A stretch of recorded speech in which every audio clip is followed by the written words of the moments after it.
ओम नमो भगवते वासुदेवाय नमः। प्रिय भक्तों, आज की कथा में आप जानेंगे मौनी अमावस्या क्यों मानी जाती है इतनी खास। सुनिए पौराणिक कथा। भक्तों, ऐसा कहा जाता है कि मौनी अमावस्या के दिन गंगा जल अमृत में बदल जाता है।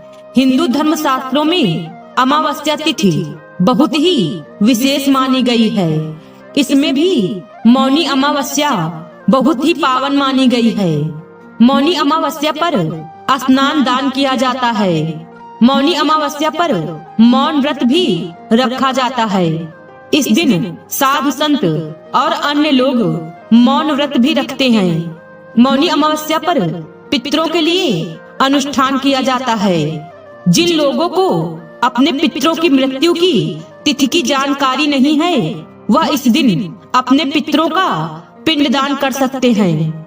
मौनी अमावस्या पर पितरों के पिंडदान और तर्पण से उन्हें मुक्ति मिल जाती है। साथ ही पितर बैकुंठ धाम चले जाते हैं। इस साल मौनी अमावस्या 29 जनवरी को है।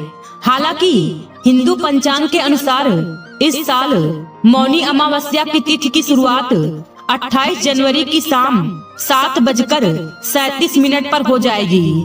मौनी अमावस्या की यह तिथि अगले दिन 29 जनवरी को शाम 6:05 तक रहेगी। इसलिए मौनी अमावस्या 29 जनवरी को मनाई जाएगी। भक्तों, आइए जानते हैं मौनी अमावस्या का महत्व। मौनी अमावस्या पर पितरों के पिंडदान और तर्पण के साथ साथ दान भी किया जाता है। हिंदू धर्म शास्त्रों में मौनी अमावस्या पर दान करने का भी बहुत महत्व बताया गया है। मान्यताओं के अनुसार मौनी अमावस्या पर स्नान के साथ दान करने से पुण्य फलों की प्राप्ति होती है। मौनी अमावस्या पर दान के लिए सबसे अच्छा समय ब्रह्म मुहूर्त का माना जाता है। मौनी अमावस्या पर ब्रह्म मुहूर्त सुबह 5:25 पर शुरू होगा। यह मुहूर्त सुबह 6:18 तक रहेगा। मौनी अमावस्या पर व्रत भी किया जाता है। मौनी अमावस्या का व्रत करने से आत्म संयम, शांति और मोक्ष प्राप्त होता है। शास्त्रों में कहा गया है कि मौनी अमावस्या का व्रत करने से समाज में मान सम्मान बढ़ता है। भक्तों, आइए अब जानते हैं कि इस दिन मौन व्रत क्यों रखा जाता है। मौनी अमावस्या पर मौन व्रत भी रखा जाता है। इस दिन लोग आत्म संयम और मानसिक शांति के लिए मौन व्रत करते हैं। साधु संत इस दिन मौन व्रत रखते हैं, क्योंकि मौन मन को कंट्रोल में रखने और ध्यान में एकाग्रता का सबसे सशक्त माध्यम है। शास्त्रों के अनुसार मौन व्रत से व्यक्ति आध्यात्मिक उन्नति प्राप्त करता है।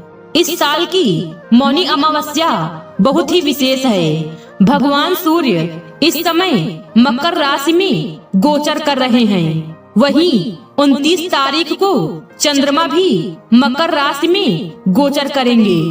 गुरु पंचम भाव में विराजमान है। ऐसे में एक उत्तम स्थिति बन रही है।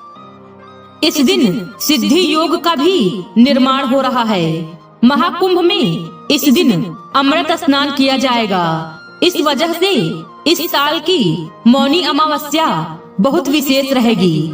इस दिन अगर आप व्रत रख रहे हैं तो प्रातः उठकर सबसे पहले स्नान करें और फिर भगवान विष्णु और भगवान शिव की पूजा करें। साथ ही मौनी अमावस्या की व्रत कथा सुने।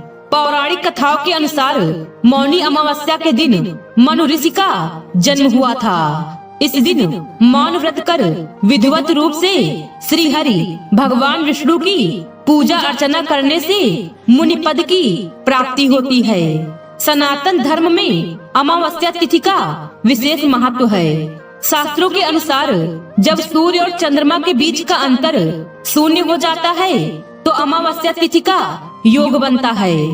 धार्मिक मान्यताओं के अनुसार अमावस्या की तिथि भगवान विष्णु को अत्यंत प्रिय है।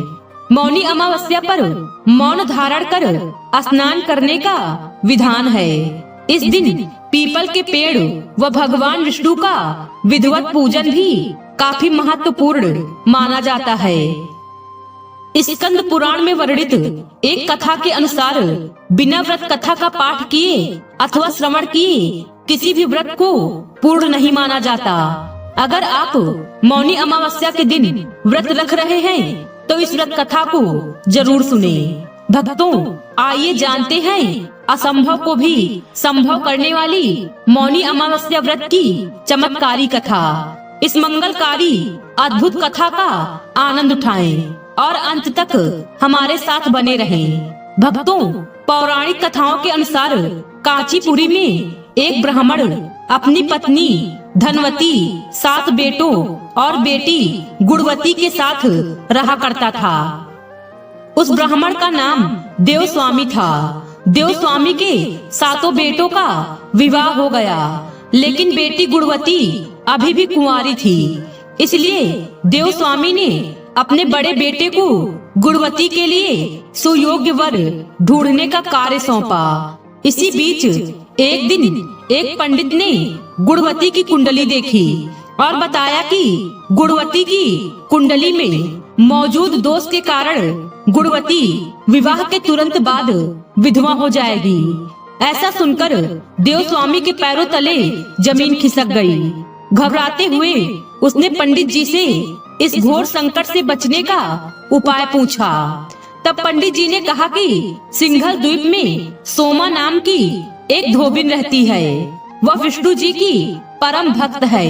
उसे यहाँ ले आओ। उसकी पूजा में इतनी शक्ति है कि वह गुणवती को विधवा होने से बचा सकती है। पंडित के कहने पर देवस्वामी का छोटा बेटा और गुणवती स्वयं सोमा को लाने के लिए निकल पड़े। रास्ते में सागर पार करने के बाद थके हारे दोनों भाई बहन एक पेड़ के नीचे आराम करने लगे। उस पेड़ पर एक गिद्ध का घोंसला भी था। उस घोंसले में गिद्ध के बच्चे थे जो गुणवती और उसके भाई की बातों को सुन रहे थे। जब गिद्ध ने अपने बच्चों को खाना खिलाने की कोशिश की तो वह बच्चे खाना खाने से मना करते हुए बोले कि पहले इन इंसानों की मदद कीजिए, तभी हम खाना खाएंगे। अपने बच्चों की जिद मानकर उस गिद्ध ने गुणवती और उसके भाई को सिंघल तक पहुंचा दिया, जहां धोबिन सोमा का घर था। अब दोनों भाई बहन सोमा को खुश करने के लिए तरकीबें सोचते रहे। हर सुबह दोनों भाई बहन सोमा को प्रसन्न करने के लिए उसका घर साफ करके घर की लीपा पोती करने लगे। जब सोमा ने अपनी बहुओं से इस बारे में पूछा तो उसकी बहुओं ने उससे झूठ बोला कि घर की साफ सफाई बहुएं स्वयं ही करती हैं। किंतु सोमा भी अत्यंत चतुर थी। उसने अगली सुबह जल्दी उठकर गुणवती और उसके भाई को साफ सफाई करते हुए देख लिया। वह दोनों के काम से बहुत ही खुश हुई और सारी बात जानकर दोनों के साथ उनके गांव चलने के लिए तैयार हो गई।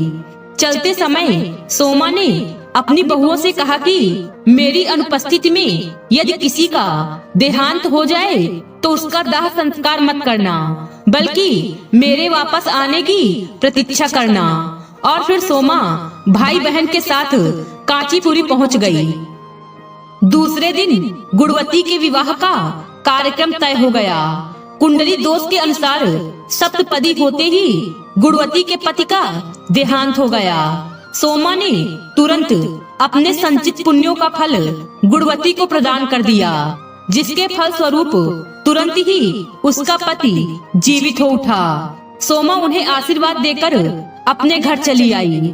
उधर गुणवती को पुण्य फल देने से सोमा के पुत्र, जमाई तथा पति की मृत्यु हो गई। उस दिन मौनी अमावस्या का दिन था। सोमा ने पुनः पुण्य फल संचित करने के लिए अश्वत्थ अर्थात पीपल के वृक्ष की छाया में विष्णु जी का पूजन करके 108 परिक्रमाएं की। अंततः उसके परिवार के मृतक जन जीवित हो उठे और इस प्रकार सोमा को उसकी निस्वार्थ भक्ति का महाफल प्राप्त हुआ।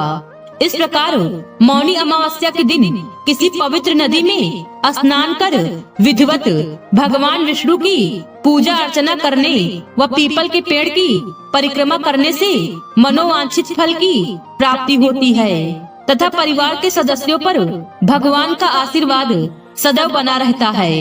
निष्काम भाव एवं भक्ति से सेवा का फल मधुर होता है। इस व्रत का यही लक्ष्य है। हम प्रार्थना करते हैं कि श्री विष्णु जी ने जैसे गुणवती और सोमा का कल्याण किया, वैसे ही आप सभी का कल्याण हो। मौनी अमावस्या के दिन मौन व्रत रखकर मन, वाणी और कर्म से पवित्रता बनाए रखना शुभ माना जाता है। इस पौराणिक कथा के अनुसार मौन व्रत रखने से व्यक्ति अपने पापों से मुक्त होकर मोक्ष की ओर अग्रसर होता है।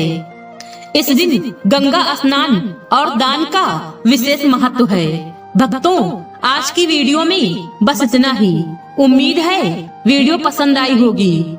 इस वीडियो में बोलते समय कोई त्रुटि हुई हो तो क्षमा करें। वीडियो पसंद आई हो तो वीडियो को लाइक और शेयर करें और चैनल को सब्सक्राइब कर दें और कमेंट बॉक्स में जय श्री कृष्ण लिखना बिल्कुल न भूलें। मिलते हैं अगले वीडियो में। खुश रहिए और खुशियाँ बांटते रहिए। जय श्री कृष्ण।